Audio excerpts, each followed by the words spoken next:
చూసుకుందాం. మత్తయి సువార్త 10వ అధ్యాయము 28వ వచనం మనం చదువుకుందాం. మత్తయి సువార్త 10:28. మరియు ఆత్మని చంపనేరక దేహమునే చంపువారికి భయపడుకుడి, కానీ ఆత్మను దేహమును కూడా నరకములో నశింపజేయగలవానికి మిక్కిలి భయపడుడి.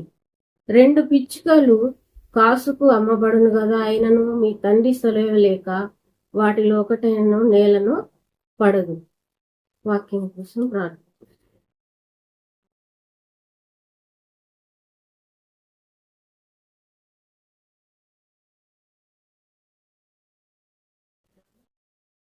మీరిచ్చిన మాట దేవుని మాట ఇది నాయన. నేను సరిగ్గా వివరించడానికి శరీరాన్ని నిలబెట్టుకొని బలపరిచి వాడుకొని దేవుడు ఏదైతే చెప్పారో, యేసయ్య ఏదైతే చెప్పారో ఆ మాటని నేను సరిగ్గా వివరించినట్లుగా నీ కృపను దయచేయండి. వ్యర్థమైన మాటలు, అనవసరమైన మాటలు రాకుండా కృప చూపండి.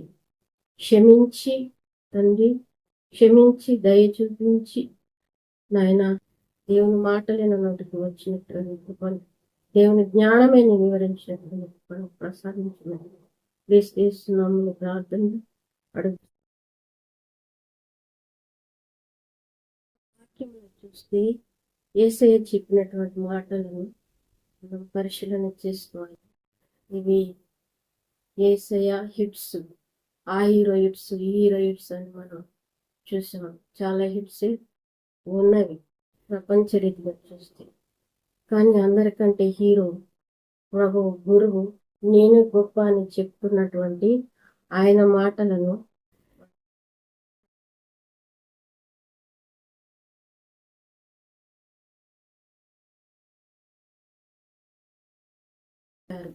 మరియు ఆత్మను చంపనేరక దేహమునే చంపువారికి భయపడకుడి, కానీ ఆత్మను దేహమును కూడా నరకములో నశింప చేయగలవానికి మిక్కిలి భయపడుడి.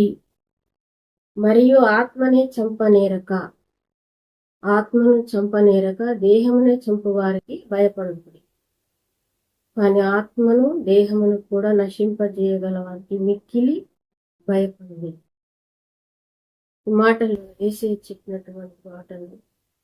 ఆయన దేవుని దగ్గర నుంచి పంపబడిన వాడు, ఆయనే దేవుడు, ఆయనే వచ్చాడు, పంపబడిన వాడు అనొచ్చు, ఆయన వచ్చాడు అని అనొచ్చు, ఆయనే దేవుడు అనొచ్చు, ఆయన గురువు అనొచ్చు, అన్నీ ఆయన. కాబట్టి ఆయనే 3 విధాలుగా పనిచేస్తున్నాడు. కాబట్టి ఆయన మాటను మనం పరిశీలన చేస్తే మరి అనేక విధాలుగా మనము మరి మనుషులకు తటాస్థించే పరిస్థితులను మనం చూస్తే మనము దేనికి భయపడుతున్నాము, దేనికి భయపడాలా అన్న విషయాలను ఇక్కడ యేసు ప్రభు వారు చెప్తున్నారు. మనం దేనికి భయపడుతున్నాము, దేవుడు దేనికి వద్దంటున్నాడు, దేనికి భయపడాలంటున్నాడు, దేనికి భయపడొద్దు, దేనికి భయపడాల. ఈ 2 విషయాలు ఇక్కడ మనకు వాక్యంలో చూస్తాం. దేవుని వద్ద నుంచి వచ్చినటువంటి మాట ఇది ఒక ప్రవచనము, వాక్యముగా మనం తీసుకొని దీన్ని పరిశీలన చేసుకొని గ్రహించవలసిన విషయం చాలా ఉంది. మరియు ఆత్మను చంపనేరక దేహమునే చంపు వారికి భయపడకుడి, కానీ ఆత్మను దేహమును కూడా నరకములో నశింపజేయగలవానికి మిక్కిలి భయపడు. ఎవరికి భయపడుతుంది? శరీర రీతిగా మనం చూస్తే పరిస్థితులకు భయపడుతున్నాము, మనుషులకు భయపడుతున్నాము. ఆ మనిషి నన్ను ఇలా చేస్తాడేమో, ఇది విధంగా జరుగుతుందేమో, ఆ విధంగా జరుగుతుందేమో, అతను ఆ విధంగానేమో, ఇతను ఈ విధంగానేమో అనేసి ఇలాంటి భయాలు కలిగి మనము జీవిస్తున్నాం. మీరే కాదు, ఆ విషయంలో నేనే ఎక్కువగా అనేక విషయాలకి భయం కలిగి ఉండడము మరి జరుగుతూ ఉంటుంది. ఇదే అందరికీ తటాస్థించే విషయమే.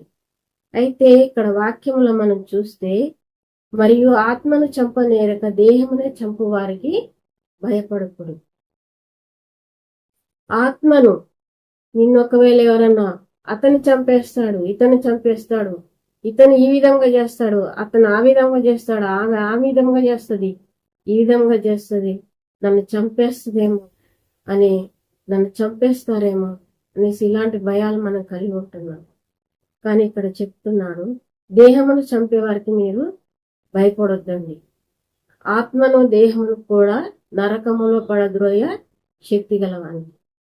ఒకవేళ వారిని దేహాన్ని, శరీరాన్ని మాత్రమే చంపేస్తారు, కానీ నీలో ఉన్న ఆత్మను వారు చంపేయలేరు. మరి ఎవరు నరకానికి మరి ఆత్మను, దేహాన్ని తీసుకుపోయేవారు ఎవరు ఉన్నారంటే, మరియు ఆత్మను చంపనేరక దేహమునే చంపవారికి భయపడకుడు కానీ ఆత్మను దేహమును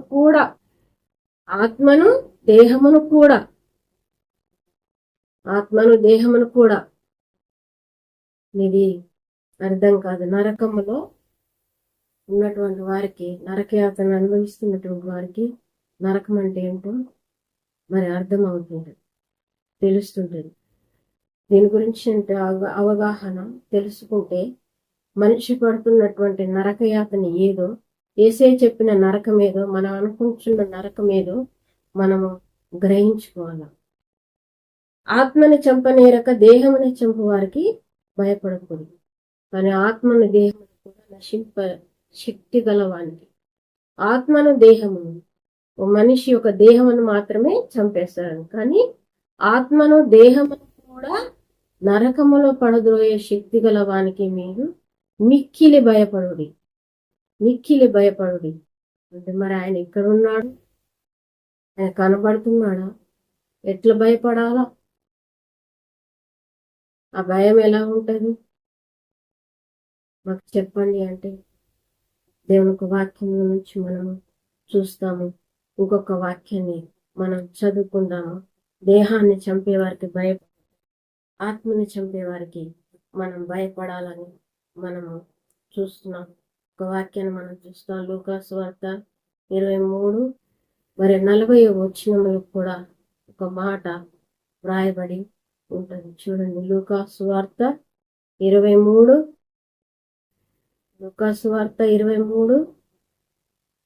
40 వచనం. లూకా సువార్త 23:40 వచనం ప్రకారంగా వాక్యాన్ని మనం చదువుకుందాం.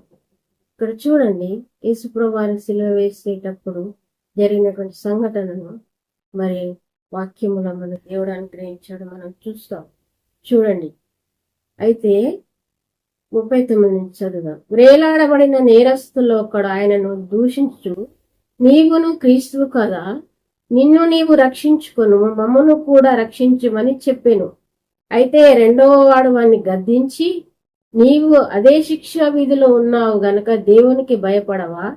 మనకైతే ఇది న్యాయమే, మనం చేసిన వాటికి తగిన ఫలం పొందుచున్నాము గాని ఈయన ఏ తప్పిదం చేయలేదని చెప్పి ఆయనను చూసి, యేసు, నీవు నీ రాజ్యములోనికి వచ్చినప్పుడు నన్ను జ్ఞాపకము చేసుకోమనను. అందుకైన వానితో, నేడు నీవు నాతో కూడా పరదేశంలో ఉండువని నీతో చెప్పుచున్నాను అనేను.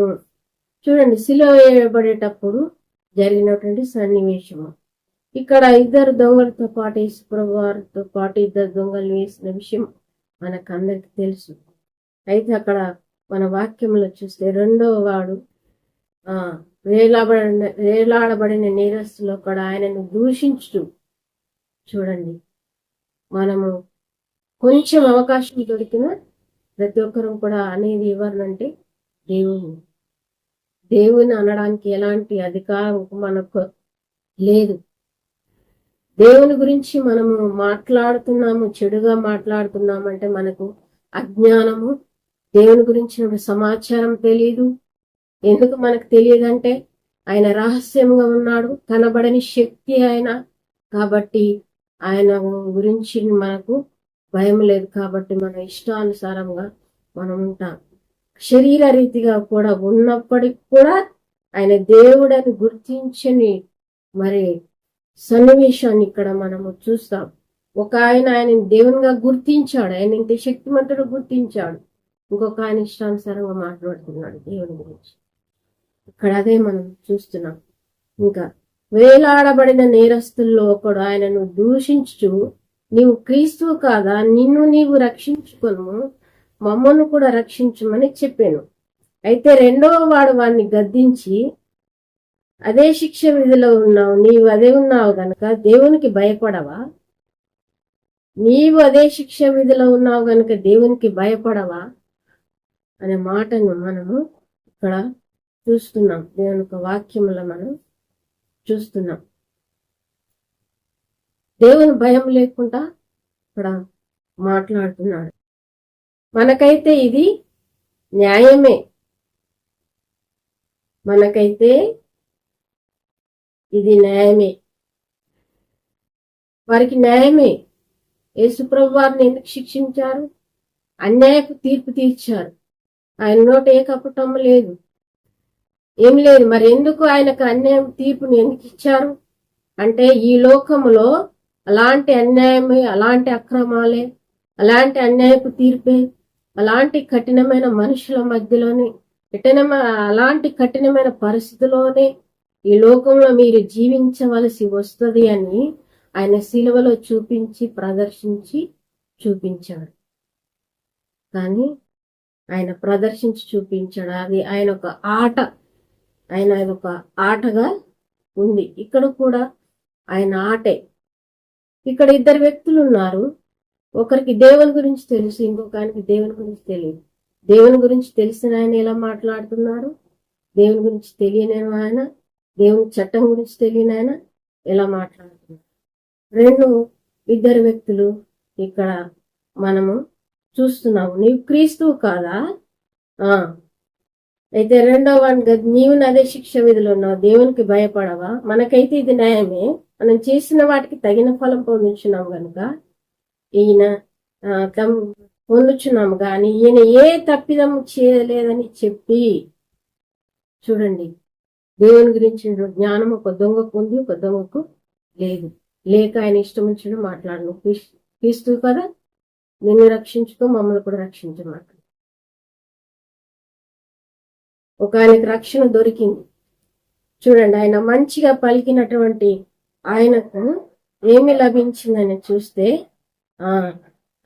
42 వచ్చిన ఆయనను చూసి, యేసు నీవును నీ రాజ్యంలో మనకైతే ఇది న్యాయం. 41 న్యాయం, మనం చేసిన వాటికి తగిన ఫలం పొందుచున్నాం కనుక ఈయన ఏ తప్పిదము చేయలేదని చెప్పి ఆయనను చూసి, యేసు నీవును నీ రాజ్యంలోనికి వచ్చినప్పుడు నన్ను జ్ఞాపకం చేసుకోమని చెప్పాను.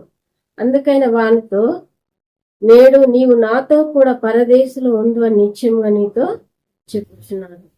ఇక్కడ ఒక దొంగ దేవునికి భయపడ్డాడు, ఒక దొంగ భయపడలేదు.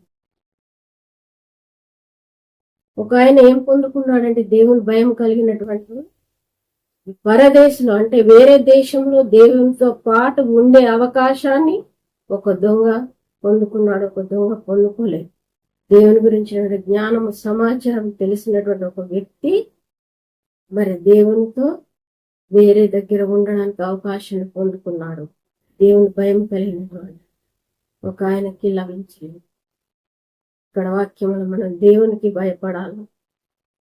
దేహమును చంపేవారికి భయపడదు, ఆత్మను దేహమును కూడా చంపేవారికి భయపడాలని మాటను మనం చూస్తున్నాం. ఇంకొక మాటను రోమా పత్రికలో పౌలు భక్తుడు రోమా సంఘానికి రాసినటువంటి ఒక మాటను మనం వాక్యంలో నుంచి చూస్తాం. రోమా పత్రిక 11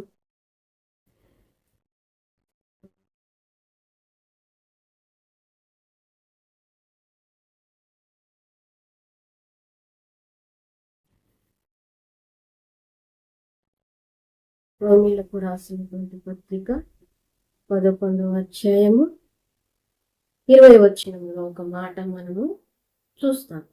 దేవునికి భయపడాలి, వేరే దానికి భయపడకూడదు మాటను మనం చూస్తాం. రోమీలకు రాసిన పత్రిక 11:20, 19 నుంచి మనము 18 నుంచి 17 నుంచి మనం చదువుకుంటే మంచిగా అర్థమవుతుంది. అయితే కొమ్మలలోని కొన్ని విరిచివేయబడి అడవి విరిచివేయబడి అడవి ఒలివ కొమ్మవైన నీవు వాటి మధ్యన అంటుకట్టబడి ఒలివ చెట్టు యొక్క సారవంతమైన వేరులో వాటితో కలిసి పాలు పొందినేడలా ఆ కొమ్మల పైన నీవు అతిశయించుతువా? వేరు నిన్ను భరించున్నది గాని నీవు వేరును భరించుట లేదు. అందుకు నేను అంటుకట్టబడి నిమిత్తము కొమ్మలు విరిచి వేయబడినవని నీవు చెప్పుదువు. మంచిది, వారు అవిశ్వాసమును బట్టి విరిచి వేయబడిరి. నీవైతే విశ్వాసమును బట్టి నిలుచుతున్నావు గనుక గర్వించక భయపడము. చూడండి, అక్కడ కొంతమంది తప్పిపోయారు. ఆడ సంఘములు తప్పిపోయిన వారిని గురించి చెప్తున్నాడు. వారి అవిశ్వాసాన్ని బట్టి విరిచివేయబడ్డారు. కొమ్మలలోంచి, చెట్టులో నుంచి కొన్ని కొమ్మలను పనికిరాని వాటిని వేరు చేస్తూ ఉంటారు.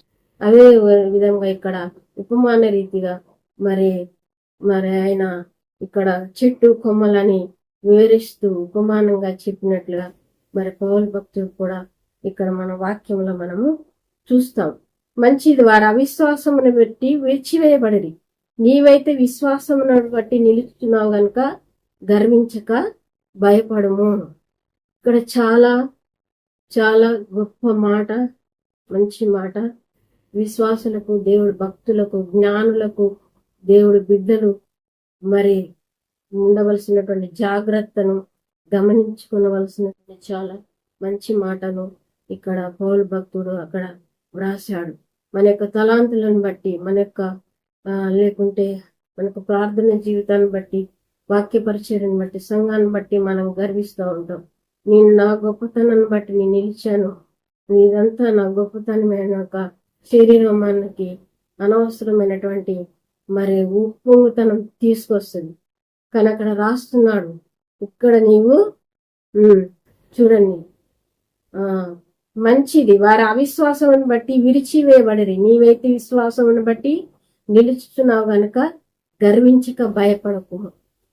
మనకందరికి తెలుసు ఆత్మీయ గర్వము. మనం ఎక్కువ ప్రార్థన చేస్తే గర్వం వస్తుంది, పాటలు పాడితే గర్వం వస్తుంది. మంచిగా పాడుతున్నాం, పాడేది మనం కానీ కాదు. యేసు ప్రభువు చెప్పారు, మాట్లాడేవారు మీరు కాదన్నారు. మనం చేసే ప్రతి పని, మాట్లాడే ప్రతి మాట నేను కాదు, దేవుడు మాట్లాడుతున్నాడు.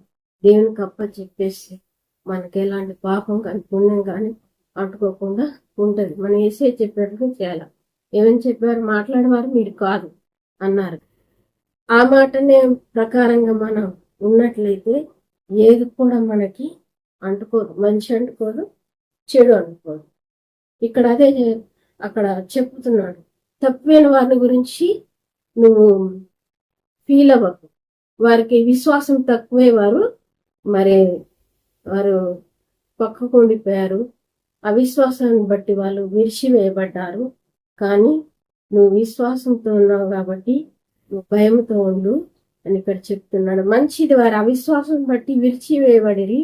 నీవైతే విశ్వాసం బట్టి నిలుచున్నావు గనుక గర్వించక భయపడము. చాలా దేవుణ్ణిలో నిలిచి ఉండాలంటే, దేవుని నమ్మాలంటే చాలా విశ్వాసం అవసరం. ఎన్ని టాలెంట్స్ ఉన్నా, ఎన్ని తలాంతులు ఉన్నా అవేం పనికిరాదు. ఒక అవిశ్వాసం, ఒక అపనమ్మకం. నువ్వు ఇంత కష్టపడుతున్నా, ఇన్ని బాధలు ఉన్నాయి, నీకు దేవుడు అవసరమా అని ఒక మాట, ఒక అవిశ్వాసం మనలో కలిగి ఉందంటే మనం ఒక చిన్న ఇంత పాత్రలో పాయసం చేస్తే ఒక విషపు చుక్క చాలు. అట్లనే అవిశ్వాసం అనే ఒక విషపు చుక్క లాంటి అవిశ్వాసము మనకి ఎంతో ఇదిని తీసుకొస్తుంది. కాబట్టి ఇక్కడ చెబుతున్నాడు, కాబట్టి మంచిది, వారి అవిశ్వాసం బట్టి విరిచివేయబడింది. నీవైతే విశ్వాసం బట్టి నిలుచుతున్నావు, గర్వించక భయపడకు. నిలిచి ఉండాలంటే విశ్వాసం కావాలి. ఇక్కడ చెప్తున్నాడు, గర్వించక భయపడకు. గర్వం వస్తుంది, గర్వించక భయపడము. ఇక్కడ దేవుని భయం గురించి మనం చూస్తున్నాం. ఇంకొక మాటను కూడా మనం చూసుకున్నాం. 1 పేతురు కూడా ఒక మాట రాయబడింది, దేహంని చంపేవారికి భయపడొద్దు, ఆత్మను దేవుని కూడా చంపేవారికి మనం భయపడాలి. దేవునికి భయపడాలనే మాటని మనము వాక్యముల నుంచి చూస్తున్నాం.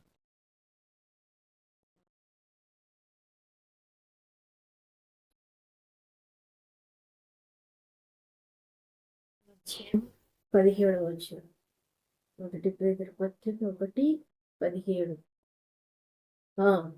పక్షపాతము లేకుండా క్రియలను బట్టి ప్రతివానికి తీర్పు తీర్చేవాడు తండ్రి అని మీరు ఆయనకు ప్రార్థన చేస్తున్నారు కనుక మీరును పరదేశులై ఉన్నంత కాలము భయముతో గడుపు. చాలా మంచి మాట, ఎంతో జ్ఞానవంతమైన మాట. ఈ రహస్యం ఎవరికి కూడా తెలియనటువంటి గొప్ప రహస్యం ఇక్కడ ఉంది. ఎంతో గొప్ప పరిచర్య, ఎంతో వాక్య జ్ఞానం, ఎన్నో చర్చలను నడుపుతున్నటువంటి వారికి కూడా తెలియనటువంటి వాక్యం ఇక్కడ ఉంది. ఆదరణకర్త, నా ద్వారా పంపబడి ఆదరణకర్త వచ్చినప్పుడు సర్వసత్యములకు మిమ్మల్ని నడిపిస్తాడు అని చెప్పినటువంటి యేసయ్య మాటను, ఆదరణకర్త యొక్క జ్ఞానం తెలియకపోతే ఇక్కడ రాయబడినటువంటి ఈ మాట అసలు ఎవరికి కూడా అర్థం కాదు. పక్షపాతం లేకుండా క్రియలను బట్టి ప్రతి వానికి తీర్పు తీర్చేవాడు తండ్రి అని మీరు ఆయనకు ప్రార్థన చేస్తున్నారు కనుక మీరు పరదేశులైనంత కాలం భయంతో గడుపుడు. పరదేశం అంటే వేరే దేశం, వేరే దేశంలో ఉన్నాం. ఇప్పుడు బతుకున్నప్పుడు చనిపోయిన తర్వాత మళ్ళీ వేరే దేశం పోతామని ఇక్కడ చెప్తున్నాను. వేరే దేశం పోతామని మనకి ఎవరికి తెలియదు.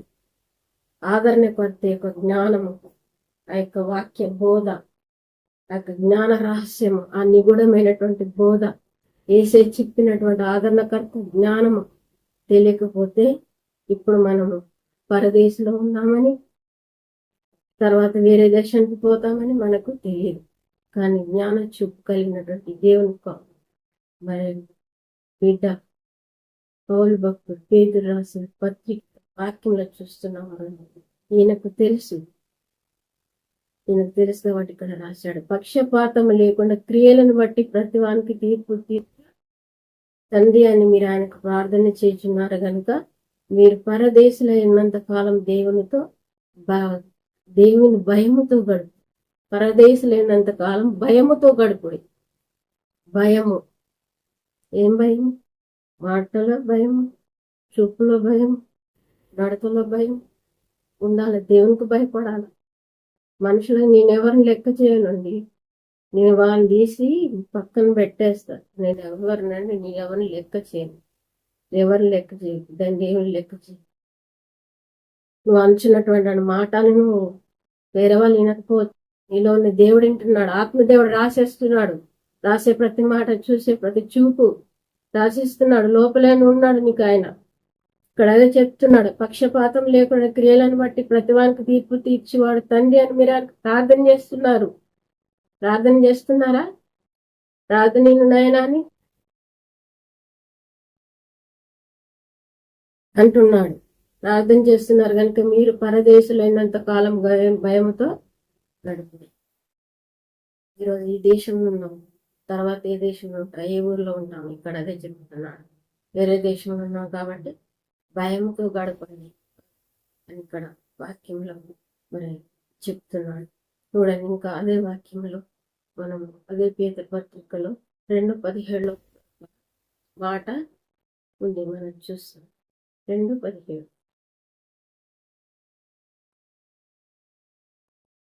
అందరినీ సన్మానించుడి, సహోదరులను ప్రేమించుడి, దేవునికి భయపడుడి, రాజుని సన్మానించుడి. అందరినీ సన్మానించుడి. అందరినీ, మనం అందరినీ సన్మానించాం. భేదం చూపిస్తాం. మన చూపులలో భేదం ఉంటాయి. మనకు నచ్చిన వారిని ఒకలాగా చూస్తున్నాం, నచ్చిన వారిని ఒకలాగా చూస్తుంటాం. పెట్టే ప్రతి కామెంట్ కూడా దేవుడు చూస్తాడు. అందరిలో ఉన్నటువంటి దేవుడు ఆయనని మనం భయపడాలి. పెట్టే ప్రతి కామెంట్ కూడా అందరికి ఒకేలాగా పెట్టాలి. అన్ని చూస్తున్నాడు తండ్రి. మీరు ఆయనకు ప్రార్థన చేస్తున్నారు, భయంతో గడపమని చెప్తున్నాడు పౌలు భక్తుడు. వాక్యం చూస్తాం. అందరినీ సన్మానించుడి, సహోదరులను ప్రేమించుడి, దేవునికి భయపడుడి, రాజుని సన్మానించు. ఇక్కడ చూడండి, అందరినీ సన్మానించండి, అందరినీ పక్షపాతం చూపించు. పక్షపాతం చూపించడం దేవుని జ్ఞానుల లక్షణం కాదు. దేవునికి లక్షణంగా దేవునికి జ్ఞానం కాదు. ఒకరినొకలాగా చూడడం దేవునికి లక్షణం కాదు. ఇక్కడ చూడండి, అందరినీ సన్మానించుడి, సహోదరులను ప్రేమించుడి, దేవునికి భయపడి రాజుని సన్మానించుడి. ఇక్కడ 18 వచ్చిన పనివారులారా మంచివారును స్వార్థికులైన వారికి మాత్రమే కాక ముష్కరులైన మీ యజమానులకును పూర్ణ భయంతో గడుపుడి. చూడండి, వాళ్ళు మంచివారు కాదండి. పనివారులారా మంచివారును సాత్వికులైన వారికి మాత్రమే కాక ముష్కరులైన మీ యజమానులకు పూర్ణ భయంతో గడుపు. పూర్ణ భయం. సాత్వికులైన వారు, ఆయన మంచివాడు కాదండి, వాళ్ళు మంచివారు కాదు కాబట్టి నేను కూడా భయపడను. వారు ఎట్లా మాట్లాడితే నేను కూడా అట్లా మాట్లాడు.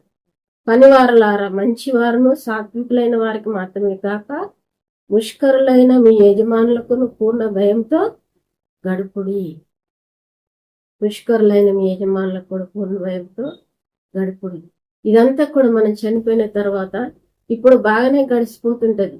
మేము చాలా మంచి వాళ్ళం, భక్తి పనులం, చాలా మంచి ఉంది, మా జీవితం బాగుంది. మీరు పుణ్యం చేసుకున్నారు, పుణ్య కార్యాలు, పుణ్యం ఫలిస్తుంది, లేకుంటే ప్రార్థన ఫలిస్తుంది, మంచి జీవితాన్ని గడుపుతున్నాం, మంచిగా ఉన్నాయి, అన్ని బాగున్నాయి.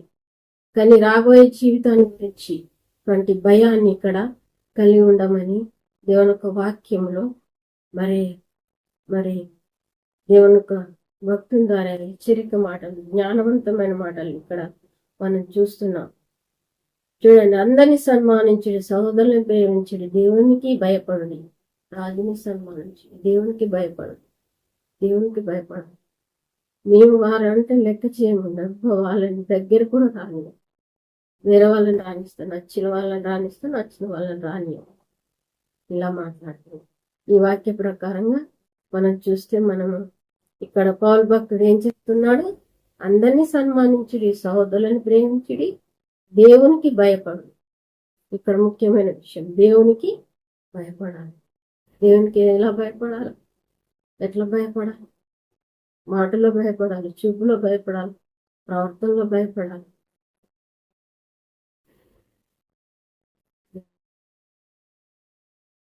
గ్రహించుకోవాలి, పరిశీలన చేసుకోవాలి. ఏసీ చెప్పినటువంటి మాటలు, ప్రవక్తలు చెప్పినటువంటి మాటలు ఇంతవరకు మనం చదువుకున్నాం.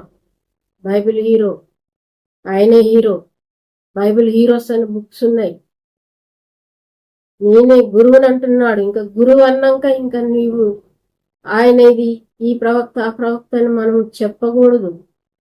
వారిని జ్ఞాపకం చేసుకోవాలి, వారిని గౌరవించాలా. గురువు ఆయన చెప్పినటువంటి మాటను మనము జ్ఞాపకం చేసుకోవాలి, ఆయనకు లోబడాలి. ఇక్కడ వాక్యంలో మనం చూస్తాం, దేవునికి భయపడాలి, రాజుని సన్మానించి, సహోదరులను ప్రేమించి, ఒకరినొకలాగా చూడడం, ఒకరిని ఒక విధంగా చేయడం అది జ్ఞానవంతుల లక్షణము కాదు. మనం చూస్తున్నాం ఈ దినాలలో, మరి యూట్యూబ్లో కానీ దేశంలో కానీ అనేకమైనటువంటి అనవసరమైన మాటలు యూట్యూబ్లో ఈ యొక్క మరి వార్తలలో మనం చూస్తే అనేకమైనటువంటి ప్రమాదాలు ఇవన్నీ జరుగుతున్నాయి. అనేకమైన విషయాలు మనం చూస్తున్నాం. మరి మాట్లాడకూడని కొన్ని మాటలు కూడా మాట్లాడుతున్నట్టుగా మనం చూస్తాం. ఒక వాక్యాన్ని మనం చూసుకొని ఆ విషయాలను కొన్ని విషయాలను మాట్లాడుకున్నాం. మత్తయి సువార్త 15వ అధ్యాయము 11వ వచనంలో ఒక మాటని మనము చూస్తాం. మనిషిని ఏవి అపవిత్రం చేస్తున్నాయి, మనం వేటి గురించి మాట్లాడుకుంటున్నాం. సోషల్ మీడియాలో ఇష్టం వచ్చినట్టు నిలబడుతున్నాయి. సోషల్ మీడియాని ఎంతో నీచంగా, ఘోరంగా వాడుకుంటున్నారు. మంచిగా వాడుకునే వాళ్ళు మంచిగా వాడుకుంటున్నారు. ఇష్టం వచ్చినట్టు దేవుని భయం లేని వాళ్ళు దేవుని భయం లేకుండా వాడుకుంటున్నారు. సోషల్ మీడియా ఎంతో మంచి, దాన్ని ఎంత మంచిగా వాడుకుంటే దాన్ని అంత మంచిగా వాడుకోవచ్చు. దేన్నైనా మంచిగా వాడుకోమని దేవుడు చెప్పాడు. దేవుడు ఏం చెప్పారంటే మంచిగా వ్రాయి, మంచిగా మాట్లాడమని చెప్పారు. ఆదరణకర్త యేసయ్య చెప్పారు. ఆ మాటను మనం జ్ఞాపకం చేసుకోవాలి. మంచిగా మాట్లాడాలి, మంచిగా వ్రాయాలి. నాకు అధికారం ఉంది కాదని నువ్వు ఇష్టం వచ్చినటువంటి రాయలు, సంతకాలు పెట్టడం, ఇవన్నీ కూడా నీ పాపాన్ని తీసుకొస్తాయి. దేవుని ఉగ్రతకు నువ్వు ఇప్పుడు జీవిస్తున్న జీవితం బాగానే ఉంది. చనిపోయిన తర్వాత నువ్వు నరకానికి వెళుతావు. దేవునికి భయపడు, మంచిగా వ్రాయి, మంచిగా మాట్లాడు. చూస్తున్నాం మనము పూల గురించినటువంటి వివాదాలు, వాటి గురించినటువంటి వివాదాలు, గాజులు, పూలు, వీటి మీద జరుగుతున్నటువంటి వివాదాలు, ఇవన్నీ కూడా అజ్ఞాన మాటలు. మన దేశం సాంప్రదాయానికి పెట్టింది పేరు. మన దేశ విలువలు ఎంతో గొప్పవి. మరి మన దేశ కట్టుబొట్టు అంతా కూడా చాలా బాగా ఉంటుంది. అన్ని దేశాల వారు గర్వించే విధంగా ఎంతో గొప్పగా చెప్పుకునేటువంటి మరి జ్ఞాన సంపద కలిగినటువంటిది మన దేశం. పూల గురించినటువంటి విషయాలను మనము చూస్తే ఎంతో చెడుగా బజారు మనుషులు కాదు పెట్టుకున్నది పూలు అనే మాటను మనము మాట్లాడకూడదు. చాలా తప్పు. పూలు ఎంతో పవిత్రమైనది. మరి ఒకప్పుడు బజారు మనుషులు అంటే చిన్నప్పుడే పుట్టినటువంటి పిల్లలను కూడా వాళ్ళని పూలు పెట్టి అలంకరించారు. మన చిన్న బిడ్డ ఏ బజార్ మనిషి ఏ తప్పిదం చేయడానికి ఆమె నా తల్లి ఆ విధంగా అలంకరించింది. పూల గురించి మాట్లాడకూడదు, తప్పుగా మాట్లాడకూడదండి. పూలకు ఎంతో చరిత్ర ఉంది. ప్రతి పువ్వుకు ఒక చరిత్ర ఉంది. ప్రతి దాన్ని మనం పవిత్రంగా వాడుకుంటే పవిత్రంగా వాడు. కత్తిని కూడా మనం కూరగాయలకు ఉపయోగించు. దాన్ని ఒక మనిషిని చంపడానికి ఉపయోగిస్తే అది పాపంగా మారుతుంది. ఇక్కడ పూల గురించి కూడా పూలను, గాజులని, వీటన్నిటిని కూడా ఇట్లా నీచంగా మాట్లాడుతూ మన భారతదేశం యొక్క సాంప్రదాయాన్ని మన పెడుతూ జ్ఞానానికి దానికి ముడి పెడుతున్నారు. జ్ఞానానికి పూలకు, బొట్లకు వీటికి ఏమి సంబంధం లేదు. దేవుడు హృదయాన్ని చూస్తాడు. నీ హృదయాన్ని పరిశీలన చేసుకోవాలి. హృదయంలో ఏం పుడుతుంది? నువ్వు రాసి వ్రాత ఎలా రాస్తున్నావు? నువ్వు మాట్లాడే మాట ఏది రాస్తున్నావు? ఇది నిన్ను తీర్పులకు పంపిస్తుంది. కానీ బొట్టు, గాజులు, పువ్వులు ఇవేవి కూడా నిన్ను తీర్పులోకి పంపించవు. నువ్వు ఆ పెట్టుకునే విధానాన్ని బట్టి నువ్వు అప్పుడు నీకున్నటువంటి మనసును బట్టి నీకు తీర్పు వస్తుంది. కానీ నువ్వు అలంకరించుకొని తెల్ల బట్టలు వేసుకొని నువ్వు పైకి చూడడానికి ఏమి అలంకరించుకోకుండా ఉండి మరి సాధువుగా బయటికి కనపడి మాట్లాడితే గయ్యమని ఎగబడేటువంటి లక్షణం కాదు. దేవుని వాక్యం ఏం చెప్తుంది? మీకు ఈ అలంకారంగా ఉండక అక్షయమైన అలంకారం ఏం చెప్పింది వాక్యము? అక్షయమైన అలంకారం అంటే క్షేము కాని అలంకారం. దేవుని వాక్యాన్ని మీరు ఇలా అలంకరించుకుంటూ ఉండకుండా సమయాన్ని దేవుని వాక్యమైన అక్షయమైన అలంకారాన్ని మీరు ధరించుకోనమన్నారు. అక్షయమైన అలంకారం అంటే క్షేము కానిది ఏంటిది? వాక్యం. ఈ శరీరం క్షయమవుతుంది, పూలు క్షయమవుతుంది, ఇవన్నీ కూడా క్షయమవుతాయి. ఈ అలంకారంతో క్షయమవుతాయి. చనిపోయిన శవానికి అన్ని అలంకరిస్తారు, కానీ అవన్నీ మట్టిలో కలిసిపోతాయి. ఇప్పుడు కూడా మనం అలంకరించి ప్రతి అలంకారం మట్టిలోనే కలిసిపోతుంది. ఏవి కూడా మనతో ఉండవు. వాక్యం ఏం చెబుతుంది? అక్షయమైన అలంకారం ధరించుకుంది వాక్యం. కానీ నీ బయటి వీటి గురించి దేవునికి వాక్యం ఎప్పుడు చెప్పలేదు. భారతదేశం యొక్క సాంప్రదాయాలు, కట్టు బొట్టు ఇవన్నీ కూడా తెలియకుండా మాట్లాడొద్దండి. దేవుని బిడ్డలు చాలా జాగ్రత్తగా మాట్లాడేది. హిందువుల దేశం అంటే జ్ఞానుల దేశం. మన ప్రతి కట్టుకు, ప్రతి బొట్టుకు, ప్రతి పువ్వుకు అర్థం ఉంది, ప్రతి దానికి అర్థం ఉంది. ఇది ఆదరణకర్త యొక్క జ్ఞానము మరి వెల్లడి అవుతే ఈ విషయాలన్నీ కూడా అర్థమవుతాయండి. దేవుని బిడ్డలు, క్రైస్తవులైనటువంటి బిడ్డలు అనవసరంగా మాట్లాడకండి. మీరు గ్రంథము, శాస్త్రము తెలియకుండా ఎవరి జోలికి కూడా వెళ్ళొద్దండి. దయచేసి దేవుని యొక్క వాక్యాన్ని చదువుకోండి. మీరు వాక్యాన్ని చెప్పండి.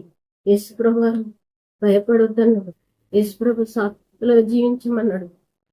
మరి దేవుని యొక్క బిడ్డలు అందరిని సన్మానించమన్నాడు. దేవుడు అందరిని ప్రేమించమన్నాడు. అందరిని సమానంగా చూడమన్నాడు. మంచిగా వ్రాయమన్నాడు. మంచిగా చూడమన్నాడు. దయచేసి సినిమాల వల్ల కూడా చాలా క్షమించండి. దయతో మీరు జ్ఞాపకం చేసుకోండి. మిమ్మల్ని సినిమా తీసే సహోదరులు, బ్రదర్స్, మీరు దయతో మీరు మీరు యోచించండి. దేవుడు ఏం చెప్తున్నాడంటే అండి, మంచిగా వ్రాయండి, మంచిగా చూడండి, మంచిగా మాట్లాడండి అని చెప్తున్నాడు. మీరు రాసేటప్పుడు మంచిగా వ్రాయండి. పూలు ఎంత పవిత్రమైన పూజకు, చిన్నపిల్ల అలంకారానికి, మనకి సుగంధ ద్రవ్యాలకు ఉపయోగించినటువంటి ఎంతో సంతోషాన్ని, మంచి సువాసనని ఇచ్చేటువంటి ఆ పూలని అపవిత్రంగా, గాజులను అపవిత్రంగా ఒక వేషలు మాత్రమే ధరించుకుంటారు అన్నటువంటి విధంగా మీరు చూపించొద్దండి. చూసేవారు కూడా ఆ విధంగా చూడొద్దండి. మీరు తీసే సినిమాలు మరి దేశానికి ప్రయోజనకరంగా ఉన్నట్లు, ప్రజలకు ప్రయోజనకరంగా ఉన్నట్లు, ప్రజలకు మేలు కలుగునట్లుగా మీరు తీయండి. ఎందుకంటే దేవుడు చెప్తున్నాడు, మంచిగా మాట్లాడండి, మంచిగా వ్రాయండి, మంచిగా చూడండి అని చెప్తున్నాడు. దయతో మీరు మంచిగా వ్రాయండి. మీరు రాసే కథలు, మీరు తీసే సినిమాలు మంచిగా తీయండి. మన దేశ యొక్క సాంప్రదాయాలను మీరు మంచిగా చూపించండి. దేవుణ్ణి మంచిగా చూపించండి. స్త్రీని మంచిగా చూపించండి. చిన్నపిల్లలు మంచిగా చూపించండి. మంచి కథలను చూపించండి. మీరు అలా చెడుగా చూపించడం వల్ల చెడు వస్తుందండి. మీ దేవుడు చెప్తున్న మాట అండి. గ్రంథంలో దేవుడు చెప్తున్నాడు మాట. దేవుడు కనబడకుండా ఉన్నాడండి. దేవుని శక్తి కనబడకుండా ఉన్నాడండి. దేవుని ఉగ్రత వస్తుందండి. చాలా భయంకరమైనటువంటి పరిస్థితి అనుభవించవలసి వస్తుంది. అక్కడ చూస్తున్నాం మనం. పరదేశం యాత్రికులైనంత కాలం భయంతో గడపమని చెప్పినటువంటి మాటని మనం జ్ఞాపకం చేసుకోవాలి. దేవుని భయం గురించినటువంటి మాటని మనం చూసాం. కాబట్టి మనము దయతో మీరు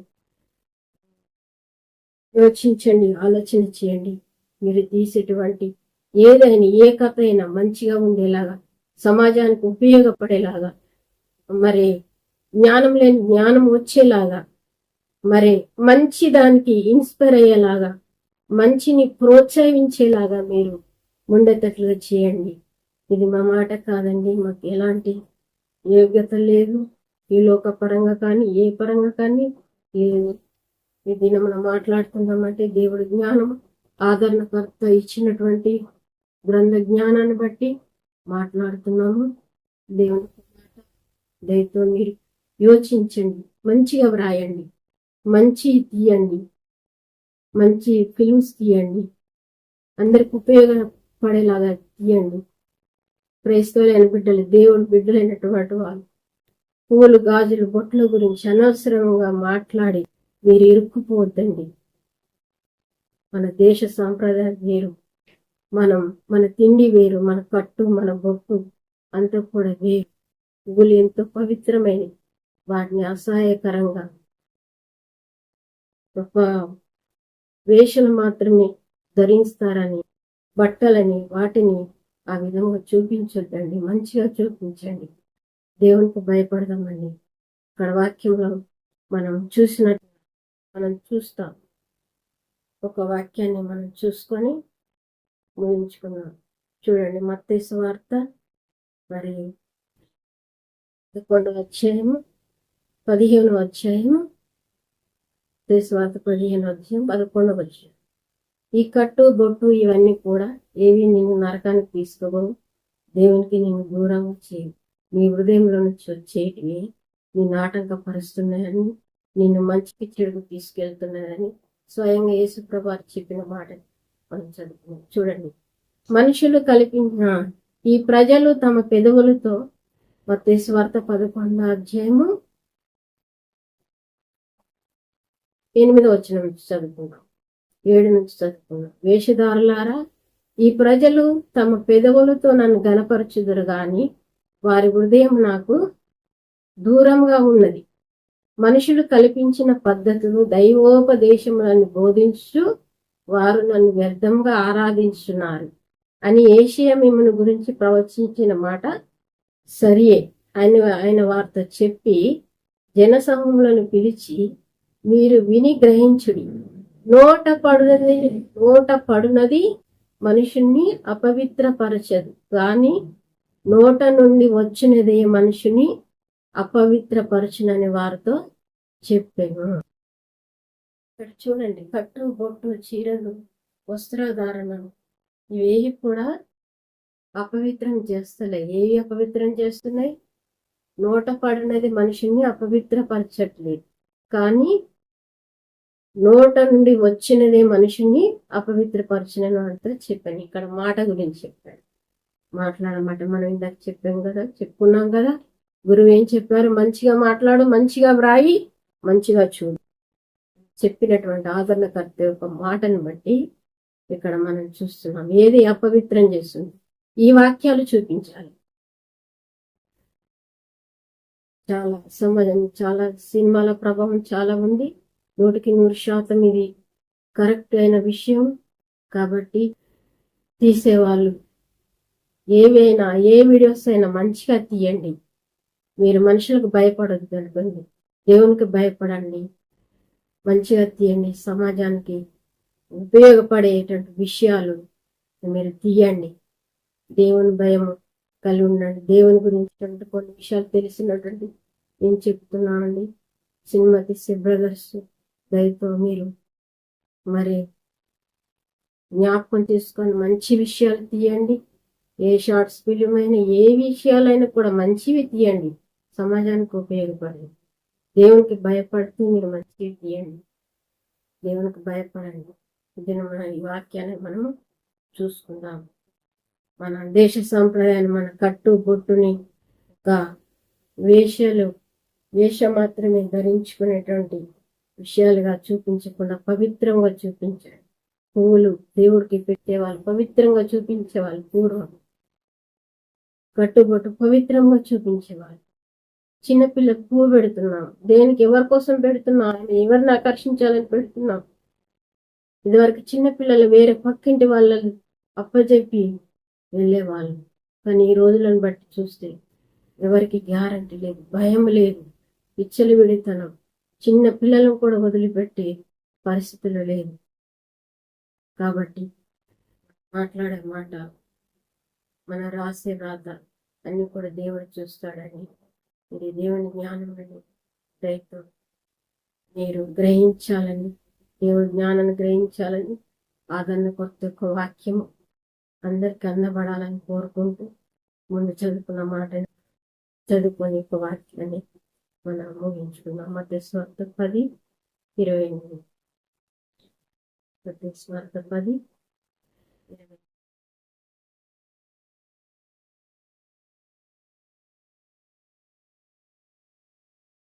మరియు ఆత్మను చంపనేరక దేహమునే చంపువారికి భయపడుకుడి, కానీ ఆత్మను దేహమును కూడా నరకములో పడదు నశింపజేయగలవానికి మిక్కిలి భయపడుడి. మనం చూస్తున్నాం, దేవునికి మిక్కిలి భయపడాలి.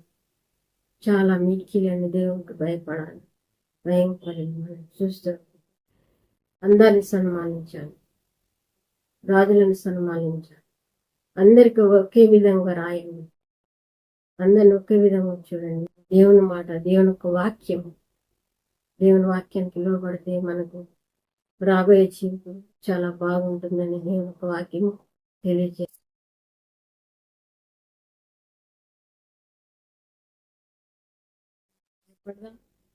ఈ శరీరాన్ని చంపేవారికి కాదు, ఆత్మను దేహమును కూడా నరకంలో పడద్రోయే శక్తి గలవానికి భయపడమని యేసే చెప్పారు. కాబట్టి మనం చూసే చూపు, పెట్టే సంతకం, రాసే ప్రతి వ్రాత కూడా దానిలో మరి న్యాయము మంచి ఉండాలని దేవుడు చెప్పిన మాట. మంచిగా వ్రాయి, మంచిగా చూడు, మంచిగా మాట్లాడు అని దేవుడు చెప్పిన మాటను దయతో మనం అందరం కూడా గ్రహించుకున్నాం. మీరు మేము అందరు కూడా గ్రహించుకున్నాం వాక్యము మా జీవితంలోను మీ జీవితంలోను పనిచేసి దేవుని జ్ఞానం కలిగి మనమందరం కూడా పరదేశం యాత్రికులము ఈ దేశంలో ఉన్నంత కాలం భయంతో గడపమని చెప్పినటువంటి మాటని, దేవుని భయం కలిగి ఉండమని చెప్పినటువంటి మాటని మనం గ్రహించుకుందాం.